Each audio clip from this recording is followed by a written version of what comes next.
perlu saya ingatkan kepada antum sebagai talabatul ilm, kepada seluruh yang hadir, ikhwan dan akhwat, semuanya perhatikan bahwa kita nuntut ilmu ini agar kita takut kepada Allah.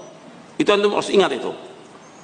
Bukan sekedar ngaji, bukan sekedar nuntut ilmu, bukan sekedar hadir dalam pengajian, tapi bagaimana ilmu yang dikaji dalam setiap kajian itu membuat kita takut kepada Allah Subhanahu wa taala. Maka dikatakan oleh Imam Ahmad bin Hanbal, sebagaimana dinukil oleh Imam Ibn Rajab Al-Hambali dalam kitabnya Fadlu Ilmi Salaf, kata Imam Ahmad bahwa yang dikatakan ilmu khasyatullah, ilmu itu takut kepada Allah. Tujuan kita menuntut ilmu ini bukan untuk kebanggaan, bukan untuk pamer, bukan untuk riya, bukan untuk mencari dunia, bukan. Tapi bagaimana kita menuntut ilmu, kita takut kepada Allah. Tumbuhkan itu, takut kepada Allah. Dan juga membersihkan hati kita. Makanya ketika kita menuntut ilmu ini, usahakan menuntut ilmu itu membersihkan hati kita. Bukan sekedar menuntut ilmu.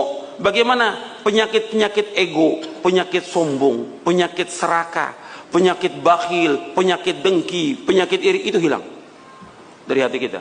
Harus kita berusaha untuk membersihkan hati. Kalau tidak, sampai kapan? Dan apa manfaatnya antum mengaji?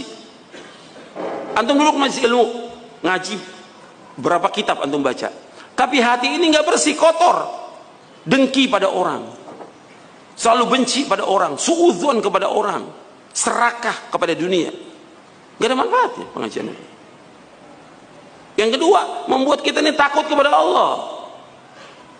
Kan Allah menyuruh Nabi Musa, faqul hal laka ila an tazakka wa ahdiyaka ila rabbika fatakhsha. Aku tunjukin engkau kepada Allah agar engkau takut kepada Allah. Timbul rasa takut kita kepada Allah. Bukan ngaji tetap aja masih berbuat maksiat, masih makan riba, masih muamalah yang enggak benar. Berarti enggak ada asar pengajian itu. Mesti ada asar takut kepada Allah SWT, takut. Makanya antum nuntut ilmu seperti itu, usahakan. Bagaimana nuntut ilmu ini membersihkan hati kita, dan nuntut ilmu ini membuat kita takut kepada Allah Subhanahu wa taala.